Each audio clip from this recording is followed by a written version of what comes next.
I always say it's important to think more about how you want to live versus what you want to do, and then try to fit what you're doing into how you want to live.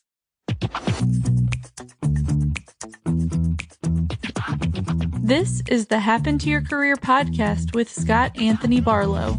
We help you stop doing work that doesn't fit you, figure out what does, and make it happen. We help you define the work that is unapologetically you and then go get it. If you feel like you were meant for more and you're ready to make a change, keep listening. Here's Scott. Here's Scott. Here's Scott. So what do Division I sports and career change have to do with each other? Well, a lot, actually. According to the NCAA, fewer than 2% of student athletes go on to be professional athletes. That means that 98% of college athletes who have so often trained their entire life to do one thing and one thing only, graduate and are expected to pivot into a brand new career.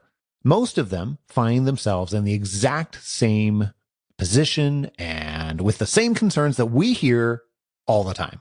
I just don't know how my current experience can translate into another industry. I feel like this is all I know. You can't just be running away from something. You have to know what you're running towards and be super clear on that. Otherwise, you're going to find yourself locked into that pattern of, I have to get away from this thing.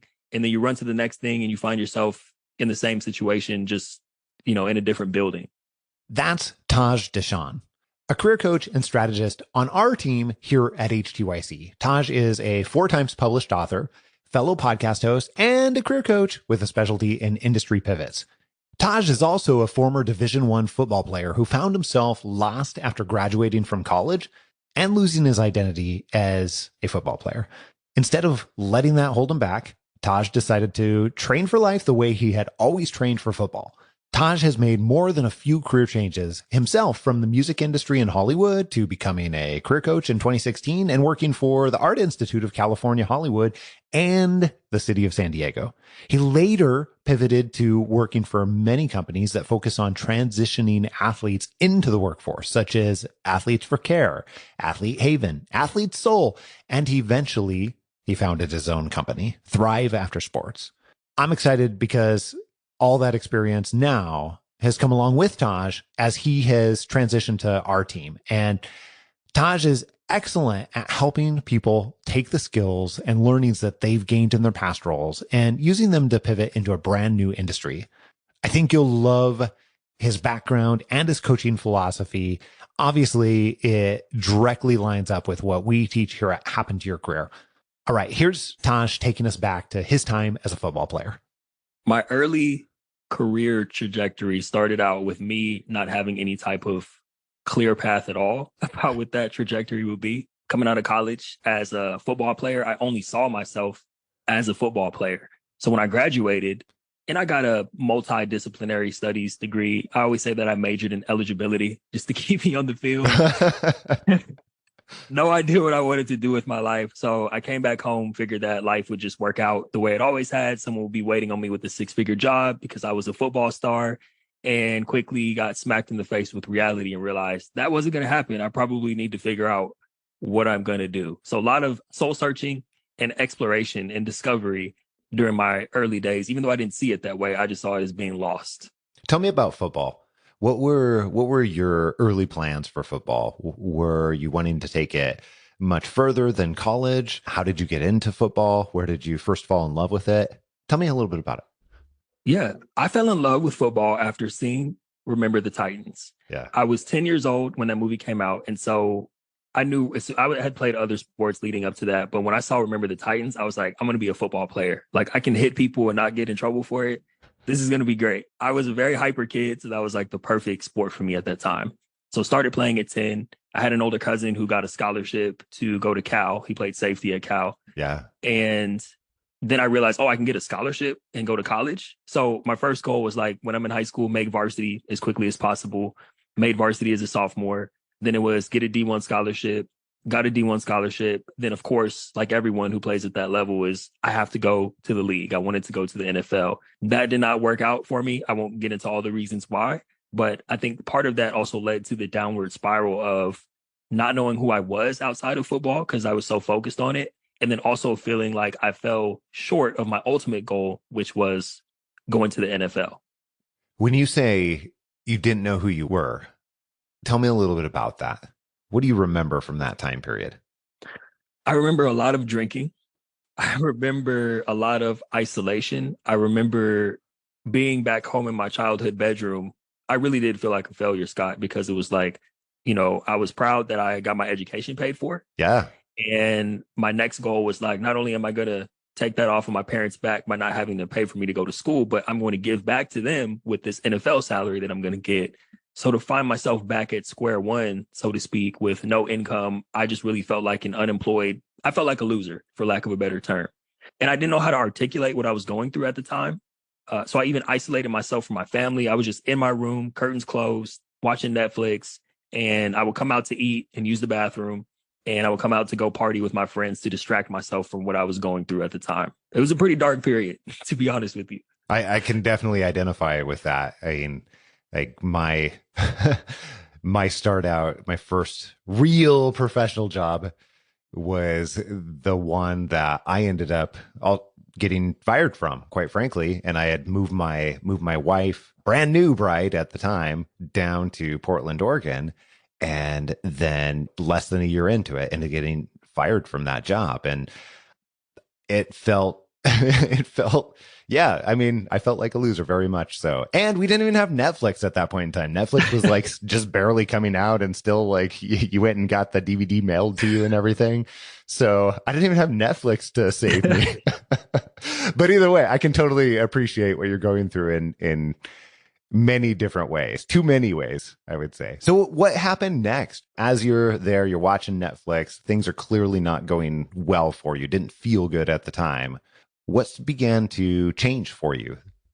I had this moment where, let's just say I was 6 months to a year removed from college, and I was pretty much locked into that pattern of isolation, Netflix, drinking, repeat.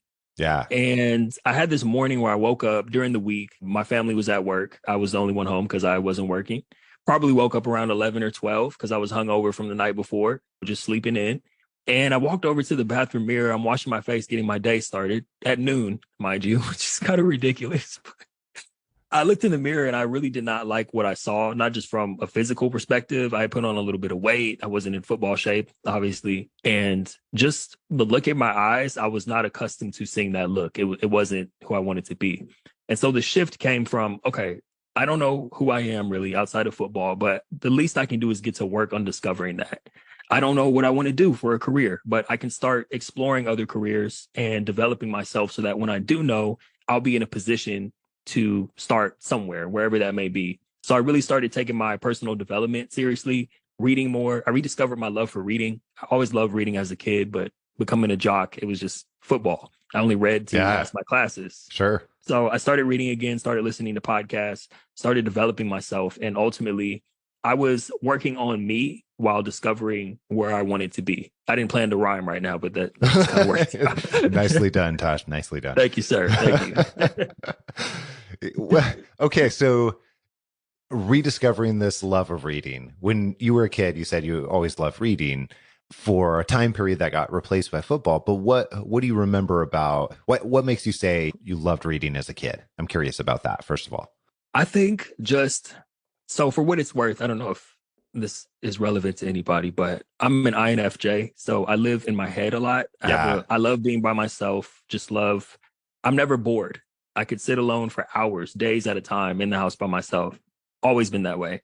And so reading for me, I was reading a lot of nonfiction back then, just random stories that I found intriguing. And it just took me on this journey of imagination. But the post-college reading was more so personal development. I was reading things like The Power of Now by Eckhart Tolle. Yeah. And that book, if I said his name correctly, I think that's how you say it. I have no idea how to say his name out loud. I have escaped 10 years of a podcast without having to say his name out loud. So we're going to go with that until someone can correct us. Send us an email. Let us know how to say it correctly. Perfect. I'm the guinea pig on saying his name. So, but reading that book, for example, obviously not a nonfiction book, very based on spirituality and meditation, mindfulness, all that. was a game changer for me because I was able to separate myself from my negative emotions and understand what my ego is and just be able to be more mindful and grounded, which sent me on this path of exploring other things that could keep me in that state where I wasn't beating myself up all the time or feeling bad. I was just becoming an enlightened being. I still have a long way to go, but I started on my path. Yeah, absolutely. When you started reading and focusing on developing yourself, then what changes did you notice? And then how did that impact your career as you started shifting gears, we'll call it? The most prevalent shift for me was I started treating life, the game of life, like it was football, meaning the same intensity that I had with workouts and preparation and studying film and competing. I started to take that into life. And like I said, I didn't know where I was going, but it's like, okay, let me study the film on myself and see how I can get 1% better today than I was yesterday. Let me try to absorb as much knowledge as possible so I can start to get clear on who I am, who I want to be, what I want my life to look like. All of these really important questions that we should always be asking ourselves and continuously asking ourselves. And so it impacted my career because I was like, well, while I'm in this process, I had the bright idea of reaching out on LinkedIn. And this was 2013, when LinkedIn was really just starting to become like a really solid platform, more than just recruiters and stuff. And so I started reaching out to people who were like former athletes and just asking them questions about their career, having conversations. And people were able to tell me about their experience when they were retiring from their sport and also telling me how they got onto their path of what they were doing now. So it gave me some different ideas to explore and play with in terms of, oh, well, maybe I'll try this. Maybe I'll do that. This seems like a path I could at least explore. And having those conversations at least gave me some options on the table that I could start looking at moving forward. So then what happened from there? Well, I talked to a guy who had a really big impact on me, and he told me that I should go into sales. And this is not advice I give to, I mean, some athletes make great salespeople. Not everyone should go into sales automatically, though. No, not at all. Especially if you're not clear on like why you're doing it or what you want to sell. It has to be more than just, oh, I'm a competitor. I'm good at sales. So I'm going to get into it to try to make money or to compete with others or myself. And that's why I got into it. And I made great money. And I was competitive with my coworkers and competitive with myself. But about 6 months into that job, I found myself sitting in the parking lot, looking at the office, thinking, I can't believe that I have to go in here for another week. And that was a Monday morning. And then, I got the Sunday night blues. Those started to happen quite frequently, like that anxiety of, oh, I don't want to go back there. What am I doing? This sucks. And I started to realize that sales it was a great experience, and everything in life is sales to some degree. But I realized that ultimately going down the path of salesperson, sales manager was not for me. So I started to, I call it, pop my antennas up and start to look for where can I pivot to next. So that was 6 months in. What did you notice that caused you to, after that 6 month, we'll call it the 6 month honeymoon period, right? That 6 months passes. And where did you first start to notice that, wow, I don't really want to go back? Tell me more about that. I've never shared this before. So the honeymoon period I'm learning something new, right? It's like learning the playbook. Yeah. I always go back to the sports analogy. So I was learning the playbook of this business, of this product. And I was working for Xerox, by the way, selling copy machines and IT services. They had great training, but, so I'm studying, and that was exhilarating because it's like, I'm learning something new. I want to figure out how quickly I can get good at this. Then I got really good at it. And then I remember getting my first commission check, which was a nice chunk of money, especially with, I was still living at home at the time and I really needed that money to move out. But I remember getting that check and being excited, kind of, and then driving home and just being like, I don't really feel any different. I thought I would be really excited about this amount of money or the fact that I earned this or that I created this money for myself. And then I remember being in bed that night, kind of just staring up at the ceiling, thinking like, wow, I got this money and it didn't make a difference at all in how I feel. And I'm still dreading going back into the office tomorrow. And I started crying, honestly, because I was like, I felt trapped in my own life. I started to feel hopeless because I was like doing the thing, right? I finally got a job after all that time. I'm adulting now. I'm making money. I not only got the job, but I earned my first commission check. I'm closing deals. This is what everybody dreams of, right? And then I'm just completely, for lack of a better word, like unenthusiastic about continuing to do that day after day. Entered the apathy stage, we're going to call it. Okay, so tell me what happened from there. Once you noticed that, once you entered the apathy stage, what'd you do? I started, this is so funny looking back. I was at work doing cold calls before I went out into the field for the day. And I Googled easy jobs to transition into after sales. You're not the only one. That is a ridiculously large search. I have seen those search term numbers. So you and everybody else. Ironically, it was, well, not ironically, but it was the top search, or at least one of the top searches. So there were things like recruiting. I can't remember what else popped up, but recruiting stood out to me the most because I like the idea of, well, recruiting is kind of like sales, but you're almost selling candidates to help them. So rather than selling someone a product, you're helping a candidate get a job and selling them or helping them sell themselves to a company and helping them put food on the table for their families. And I was like, I think that's something I want to look into. So I started looking into recruiting roles. My first actual job ended up being not directly recruiting, but I left that sales role and I was working as a career services advisor at the Art Institute in Hollywood. I was still living in LA at the time.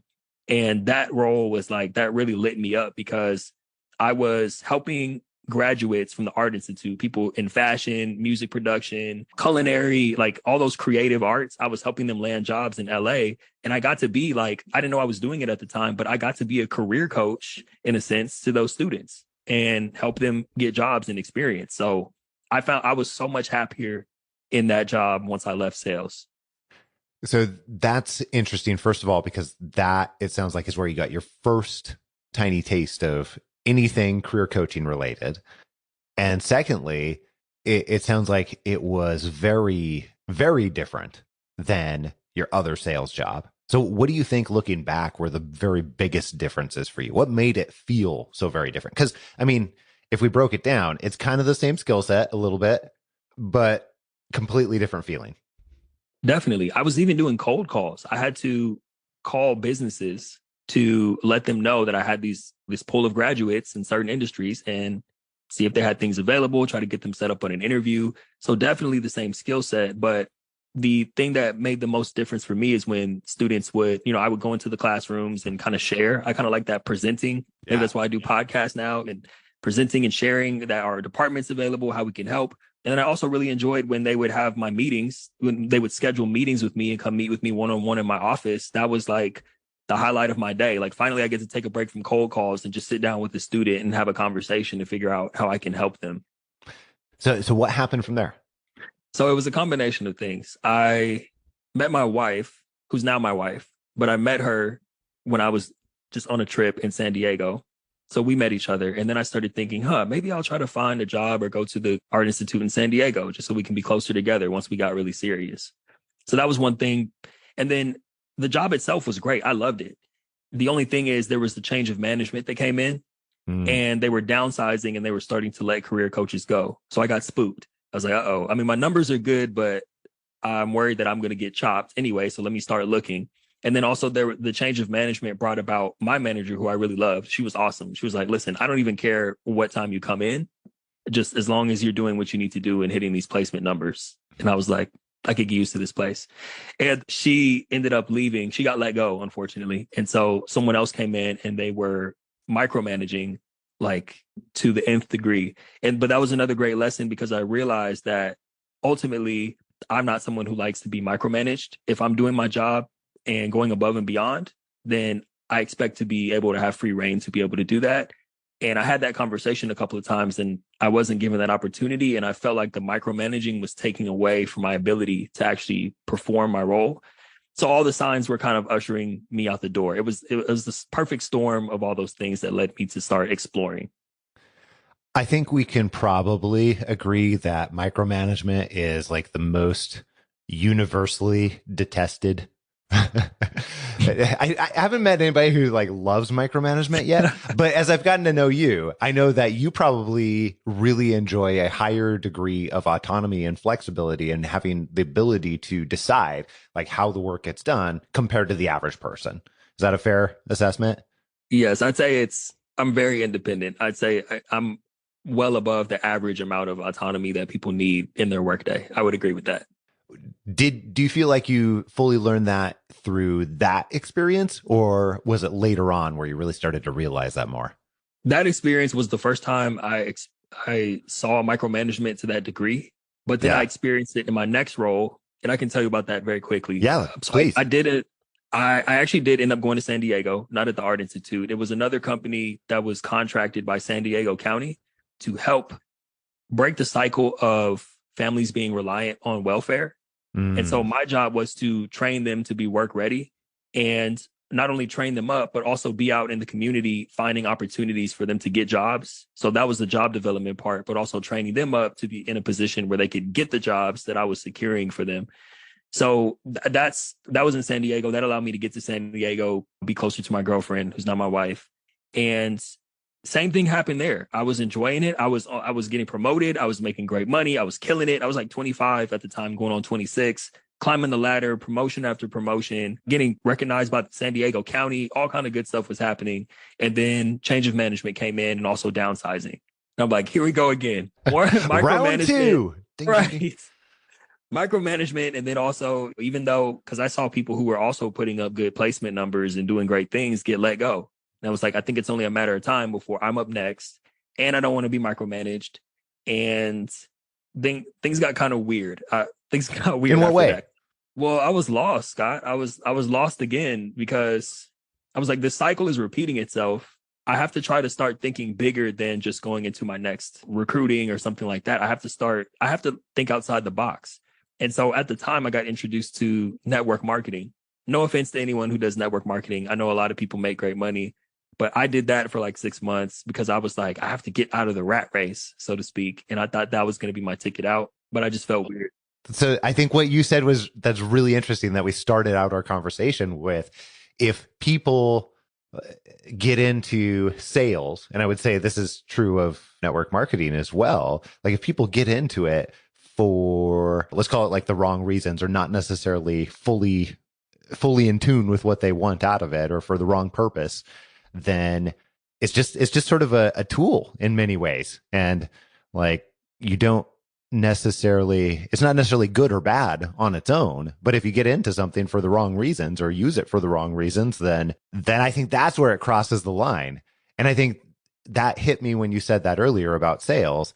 And it sounds like you were looking for the same sort of thing in one way or another here. Is that a fair assessment? That's a fair assessment. You're absolutely right. I crash and burn. But I've also been there too, though. Like, I think that we should probably point out, like, that's the cycle that so many people get in. Like, how many times have you seen that? I know we're going to talk about like how you got into full on career coaching later on too, but like that is the thing that you go through. And like when you're in it emotionally, I don't know about you, but I haven't been able to recognize it all the time when I'm there and doing it and trying to run from something as opposed to running to something. So thinking back on that now, what advice would you give to people that are in that situation, that were where you were at, not once, but twice, where you're like, I just need to get out of this situation, whatever it is? I'm going to go back to something you just said, which is something that you and I spoke about on our first conversation. Oh, yeah. Because I read it in your book and I thought it was really profound. And it's something that I believe in. Not back then. I didn't have the insight back then. But now, what you just said, you can't just be running away from something. You have to know what you're running towards and be super clear on that. Otherwise, you're going to find yourself locked into that pattern of, I have to get away from this thing. And then you run to the next thing and you find yourself in the same situation, just in a different building. And so, like, I call it running from the nightmare, but running towards the dream. Yeah. And that's how I like to phrase it. But we're talking about the same thing. And so, to your point with network marketing, I was running away from this pattern of being in the corporate lifestyle and always feeling like my job wasn't secure and being micromanaged, but I wasn't running towards anything clear. It was just, I think this is something that could get me there. Let me jump into it without any sort of foresight around, is this even the right opportunity? Where is this leading me?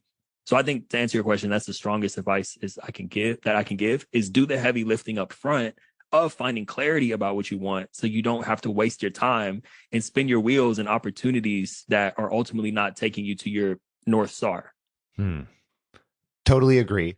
Obviously, I'm highly biased. We have an entire, we've built an entire organization that's part of what we help people do. But I found a lot of truth to that too. Like if I think back to the points in my life where I made decisions that I didn't enjoy as much after I had picked a direction and run with it, was exactly those times where I was running away from something or running away from the nightmare, but I didn't have the dream established necessarily. So I love that. Okay, so let's go back for a moment. What happened next? You're in that situation. You made a pivot to network marketing, and you were looking at this as sort of the, I don't know, holy grail or the way out. But what happened at that point? How did it turn out? Well, so I quit network marketing because I just felt inauthentic. I felt like I wasn't being myself. I felt cheesy trying to approach people in public to get them to join my team. I'm just not that type of guy. I felt like I was being deceptive. Once again, no offense to anyone who does network marketing. I know people who are making great money, including family members who love network marketing, but it wasn't for me.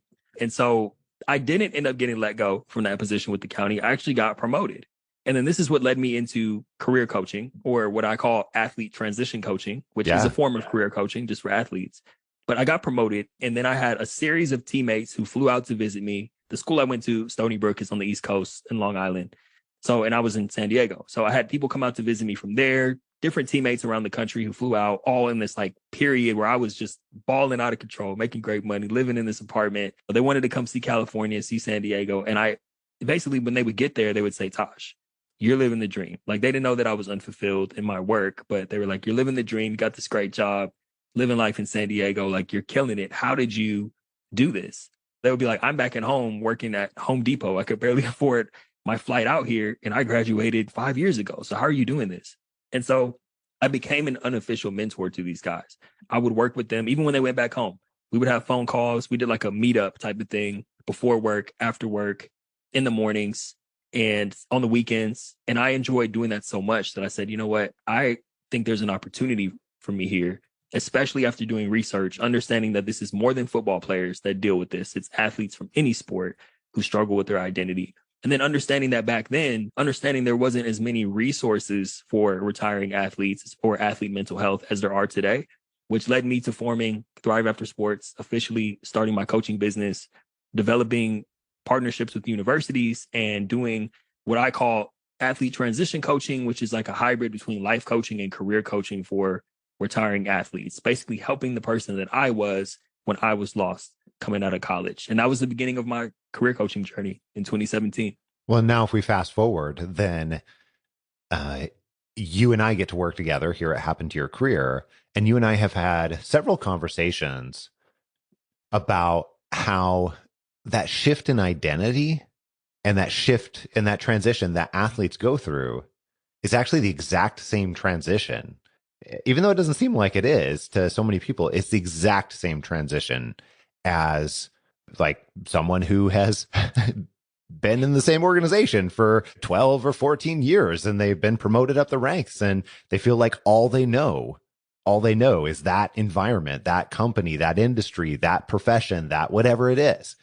And even if it's not necessarily the same organization or the same industry, sometimes we have people that we've worked with that have career changes a couple of different times, but then they reach a point where they can't see outside of what it is that they know. And usually what we find is when we start working with any of those situations, whether it's athlete, whether it's the executive that has been in the same organization or any other one, usually you're battling identity someplace along the way.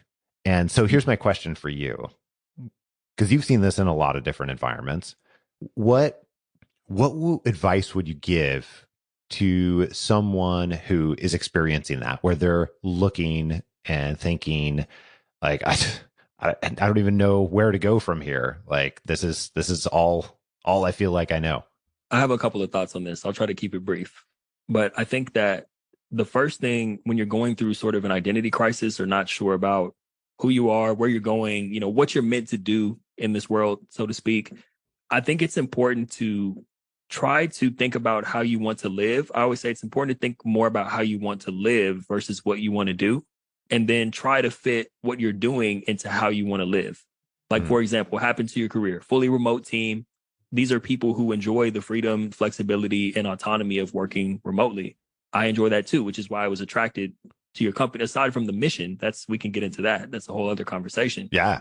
But it's important to think about how you want to live. I structured my business of Thrive After Sports based around not wanting to sit in traffic, not wanting to drive to an office. Some people need that. Some people need to be in person around team members. I'm not one of those people. I enjoy being able to work from home or work from anywhere in the world. So thinking about how you want to live is huge, and fitting how you want to do underneath that umbrella of how you want to live. And then the other thing is think about, because sometimes when we're in that place of, I don't know who I am, we're focused on ourselves so much that we're not thinking about how we can be making an impact on other people. So another piece of that is I always think about whatever you decide to do after you've already thought about how you want to live. Think about who you want to serve, what group of people, what demographic, what you want to serve that people with, like how you want to help them, what you want to help them with. And all those questions will start to give you pieces that you can put together to create your next career or help you chart your path about the impact that you want to make in the world. Love that. Love that. What do you think is the hardest part when people are wrestling with some of those identity questions, or they're trying to move beyond what they have known, or they're recognizing that they need to reinvent themselves but don't necessarily know how? What do you think is the hardest part out of that situation? I think that feeling of being lost brings on these, like I was sharing with you earlier, feelings of hopelessness. You kind of get down on yourself. You feel stuck. You feel like you're not moving forward. And so the hardest part is actually getting into action and spending the time to do that self-examination, or not just self-examination, but exploring like different careers or different routes you can go, because it does take work.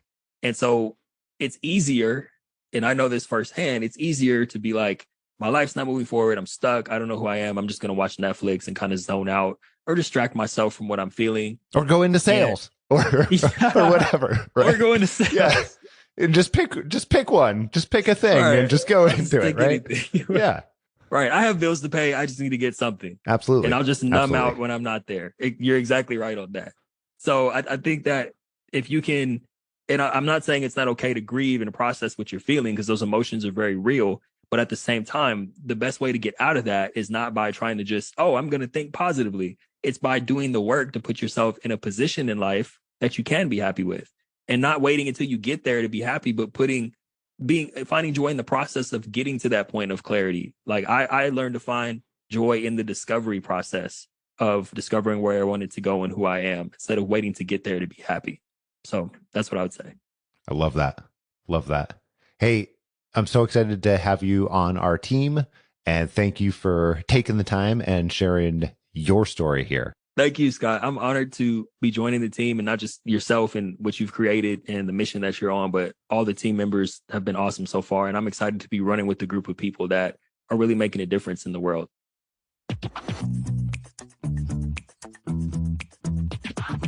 Hey, something I want to let you know, the seemingly impossible career change stories that you hear on the podcast are actually from people just like you who are listening to this podcast and decided to take action and have a conversation with our team.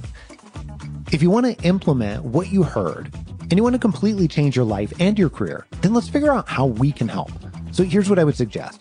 Just take your phone right now, open it up, go to your email app, and type me an email, scott@happentoyourcareer.com. Just put conversation in the subject line. And when you do that, I'll introduce you to the right person on our team and can have a conversation with us. We'll try and understand your goals and what you want to accomplish in your career, no matter where you're at. And we can figure out the very best way that we can help you and support you in your situation. So open that up right now and send me an email with conversation in the subject line to scott@happentoyourcareer.com. Here's a sneak peek into what we have coming up in store for you next week. I was excited about what I was doing. So I wasn't leaving something or making a change because I was unhappy. I was leaving and making a change because I knew I wanted better. Making a career change is not a happily ever after, even though Sometimes it can look that way. Going from an unenjoyable, draining career to finding your ideal role can feel like the happy ending of your favorite rom-com. What they usually don't show in the movies, and what we don't often get to cover in the podcast, is the work that comes after. Maintaining your ideal career, or learning to thrive in an ideal career, often includes continually pivoting and experimenting so that you make sure that you're optimizing it in a way that aligns with your vision. All that and plenty more next week right here on Happen to Your Career. Make sure that you don't miss it. And if you haven't already, click subscribe on your podcast player so that you can download this podcast in your sleep and you get it automatically, even the bonus episodes, every single week, sometimes multiple times a week. Until next week, adios. I'm out.